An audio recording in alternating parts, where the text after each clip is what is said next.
Lots of revives in Act 1 to 4 after the changes went live last week, apparently. Disney Plus partnership across Marvel games. State of the game write-up, and what's the update with Ghost phasing Recoil? Hello everybody, good day. Welcome to a Monday edition of the MCN, the Marvel Contest of Champions news show hosted on Mondays, Wednesdays and Fridays. We've got a lot to go over. Make sure to hit the like button, subscribe and post notifications on all for the channel because we've got lots of spicy content coming up this week, next week, and especially leading to things like Cyber Weekend and as well the gifting event and a massive December. Also, if you like Marvel Future Revolution, I've got a channel devoted to that, so go and check it out, link in the description as well. And a quick massive thank you to those who support the channel as a Patreon and as a YouTube member. You're on screen now. Thank you so much for keeping that love and support. Also, if you have an Amazon Prime account and want to give a free Twitch sub, you can do to myself over on twitch.tv/RichTheMan live. Thanks to those that give tier 1 subs, tier 2 subs, bits, gifted subs and donations, and I'll see you later on for a live stream. And now let's begin with the show. So kicking off with this. Over the weekend, a lot of you that play Marvel games, and especially in certain areas, now from what I believe this is US and Canada only, were able to get a kind of trial, I'd say, period of Disney Plus, or at least something that felt like it was a lot lower cost. If you bought this in game, which was a Grandmaster Nexus Crystal, woo, if you're Cavalier and Thronebreaker, woo, you were able to get a trial subscription for Disney Plus, right, for the princely sum of $1.99. Now this did get me thinking. Now even though this is a good idea from a business standpoint for Disney Plus to be going, hey, we've just announced a load of programs on Disney Plus Day, let's indeed kind of thrust something out to different types of things. Whether or not this was on Star Wars based games, not to forget things like other games like Kabam's other game that's associated with Disney called Mirrorverse, and other games, you might be kind of going like, okay, well this is a good way for them to be getting the word out. But it did get me thinking that this is actually a bit of a shame that it doesn't run both ways. Like, just imagine if Disney created something where you could get, like, I don't know, Marvel loot or Marvel games loot, the same way that you've got Amazon Prime and Twitch Prime sub, which gives Prime loot. It's always been something I feel that Kabam, like, I don't know why they haven't gone into the stratosphere of kind of getting the game more on Twitch to do things like, okay, well, you can go and claim certain prizes or claim certain free things as a result of watching a live stream, which would be great for Marvel Contest of Champions, picking up a crystal, picking up something like units, or picking up something that's kind of integrating itself in this system that kind of gives people this hub. Very different to YouTube, because YouTube doesn't even offer anything like that. You hope in the future they would. But yeah, I just thought it's something I'd mention here. Let's move on to the next story. And now on to something serious that's been in here for a long time. And that is Ghost can't phase Recoil with Hood on the team. As a lot of it's not be all and end all to have Hood on a team with Ghost. I've definitely used Ghost without Hood in the team. But it definitely puts into perspective when you're trying to use that, and especially Suicide Masteries, and finding that you're unable to phase Recoil when using that champion in the team. And this has been something that's been going on since August. I think I've now covered this twice, but now I'm covering it for thrice because there has been a fundamental update in what is going to be going on. But it looks like it's more serious than we first thought. Leading up to this response, it does feel like a lot of players have lost their kind of faith in Kabam to get it sorted. But Kabam Boo did put 5 days ago, hi folks, we have been incredibly patient and we are very grateful for your patience. Currently our team's priority is placed with some higher impact bugs, issues and improvements. With that said, the issue has not been forgotten and is logged firmly in our to-do list. Once again, we apologize, resources are tied up in other areas at the moment, but this is something we'll circle back to until resources open up a bit. So yeah, that's just the idea. We're going to be talking about how Kabam's limitations is actually a little bit more severe than what people and players and you watching this think. So we're going to go over that in a minute, but it's that's their own doing at the end of the day to have resources.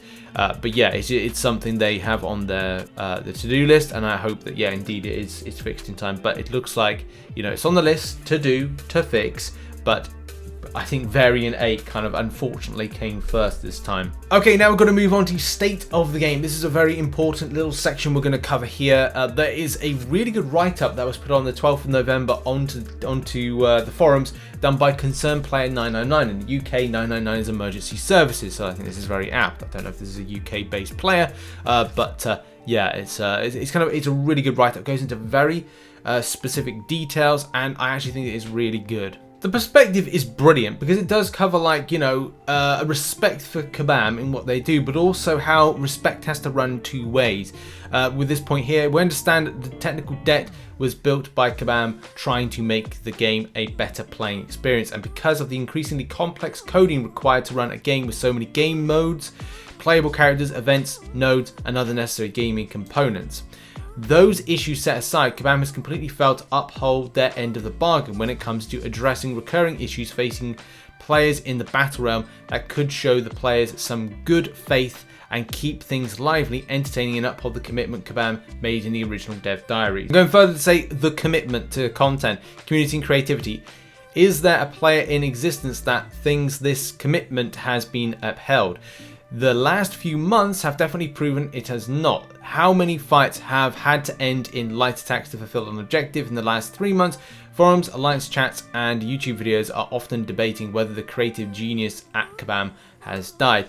And this is the thing, when it comes to like events and stuff, like, I've submitted now 3 ideas for side events, and one has been kind of like debated through, and you know, I'd love to hear back from the other, you know, from the Kabam dev that I've been speaking to kind of see about the process, if they could actually come to light. And they are original side event ideas, not something we've ever seen in 7 years. Stuff that is not going to be so taxing on the player, is fun and engaging, and yeah, just original, and comes into like what I think would just be something nice, that in a time like this when things are very much quality of life, the game isn't, you know, at that kind of point that it was a long time ago, it just would be kind of like good. So, you know, wait and see with that one. But the great thing about this particular write-up, it goes above and beyond, talking about resource management, how resource is acquired, how things are limited with things like ISO, gold, and you know, Kabam's response would be like, do incursions, this, there, we put more into here, more into capital difficulty. But for some others, it may not be the case that is, you know, what players would want to see. But it's the bug new content, I think, that hits home a lot more, especially with the way that Variant 8 has been, especially with the way that the content in the side quest for this month has been. And it's just one of these things where more time has to be spent to kind of look at whether or not this is right to be putting the player's way. Is it too hard? Is it too easy? Have we got the right balance? And that's just the problem. Finding the right balance for all players is such a difficult thing, and especially when it comes to, you know, this month and having epic difficulty and people that are uncollected going at this and just going, nah. Now obviously I'm going to cut this for time because I can't go into the full ins and outs of the state of the game, and this is important for you to go and give it a read because it does cover a lot. But there are some other things going on at the same time which do impact on Kabam and Marvel Contest of Champions being more successful than it is, more financially successful than it is, more successful from a point of Kabam's workforce. So what am I talking about? First of all, from a financial perspective, it is a case that the game is on the up, especially from taking a major dip at the end of Q4 in 2020. Now, regardless if you're interested in the finances or not, it's still very interesting to know. With the global pandemic causing, you know, who wants to spend? If you've got money, don't have money, then, you know, in a global pandemic, would people indeed want to spend? So that dips a lot of financial performance. But it is on the climb back, which is pretty good. That's good to know, because the game has then life force moving forward, and it doesn't mean that the game is dead. Because let's face it, if Kabam weren't making any money from it, they wouldn't roll out the game, and definitely Netmarble wouldn't be too interested with it. But that's another story for another day. Especially kind of going like, okay, well, performance is up, so they can start employing again. But there is an issue with that one, and that the amount of careers that are open as an opportunity at Kabam.com, in particular in Vancouver, I'm not talking about just like entirely across Kabam in the various different types of places they have offices, Vancouver. As we know, Vancouver is the headquarters, it's the hub when it comes to Kabam, and as well, a lot of the stuff in Marvel Contest of Champions is indeed done. But it is absolutely, well, I'd say devastating to see the extent of roles not being filled.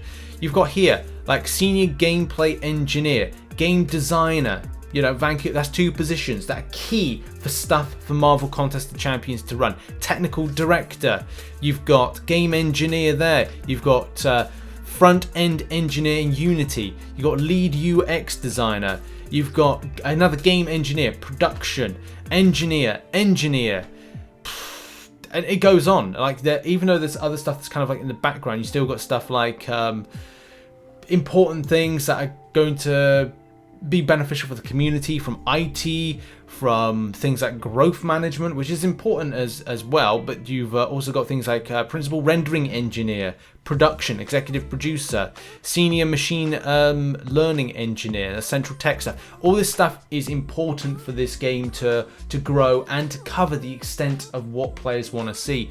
So it just feels like at times like what's going on? Why are Kabam unable to fill a lot of these positions, or even get people in or entice people in? And that is a big problem at the moment. So maybe Kabam wouldn't say this or wouldn't it known publicly, but they may be very understaffed, like significantly understaffed, to deliver a lot of the stuff that players want to see at the moment. So yeah, Kabam have got to get it sorted from the back end, and again from the front end of what we see as players. Now moving on to revives and lower content. As a lot of you know, Act 1 to 4 went in last week. Well, it went in a little bit earlier than that, the part of the month, but had to be reintroduced because it went in as players like myself who's Thronebreaker could repeat it back again. And if you know, I wanted to, I could have, in the space of, I think it was like a matter of hours, gone back on some of the old paths and grabbed a load of revives, and also picked up some of the units and stuff. But, you know, Kabam like saw that as an exploit and decided, hey, you know, this should be better space saved for those that are, you know, new to the game, as it well should be. But it has meant for those that have repeated back on this, especially being newer players, and as you can see, this player here is level 27, you can go and pick up some revives on some of that lower content. Now, I have heard some people say around about, you know, my level have gone back and they've picked up some more revives from these various different types of acts. As you can see, repeating back on this is seeing the revives still there. Well, we say that. I actually went back to do this this particular content, not because I was looking for revives, but at the time over the weekend, what I like to do is like redo the targets list. So I've got low energy targets list, which I use for objective grind guides and stuff like that. So I'm kind of prepared. I can just go, okay, well, if you go to this quest and you've got a low energy version of this champion for here, and let's just say I found no revives, health potions, or anything like that. So I was very disappointed, and I went through every single mission between Act 1 and as well Act 3. Now, this could be in Act 4, but this particular content is very much those early acts, Acts 1 to 3. I think this is part of the Act 1 or maybe even Act 2, but definitely it's a case like I've repeated back on this and I haven't seen anything. But if you wanted to go and take a look for yourself, I've heard some players have seen the revives, other people have not seen them, so just a forewarning there. Now to the final coverage of Monday, and of course it has got to be arena results and predictions. Where did the results come in, and what are we predicting for round 2 for Sersi and Stealth Suit Spidey? And the results look like as follows, and it's been a bit disappointing. We've not got full information. That's a problem.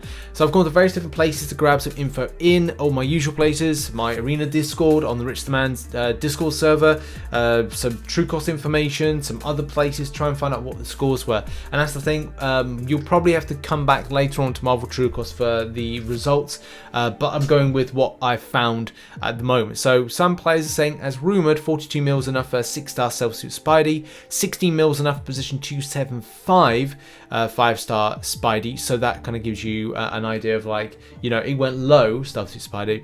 Sersi, 71 mil, got position 158, that was the 5-star. 44.5 mil, got position 460 with a 5-star. This means my predictions are going in as follows. 120 mil for Sersi as a 6-star, 48 mil for the 5-star. Stealthy Spidey is a 6-star, 15 mil, and Stealthy Spidey is a 5-star, 15 mil, which I just think kind of logically there. It's just the Sersi 6-star, which is a problem, and the Stealthy Spider-Man, which again is a problem. But you see how low the scores went. It could be a case that a low score for Stealthy Spidey is logical. And there we go. That has been the Marvel Contest of Champions news show for Monday. I'm not sure what we're going to be posting second today. It may be a completion guide for Variant 8. Especially, I've already done the completion, but I want to try out the new Venom Pool fight and as well the Deadpool X-Force fight, and I'll probably just give you my easy paths and completion guide for that one, and then see you for another video later on today, or as well another live stream. Cheers. Bye bye.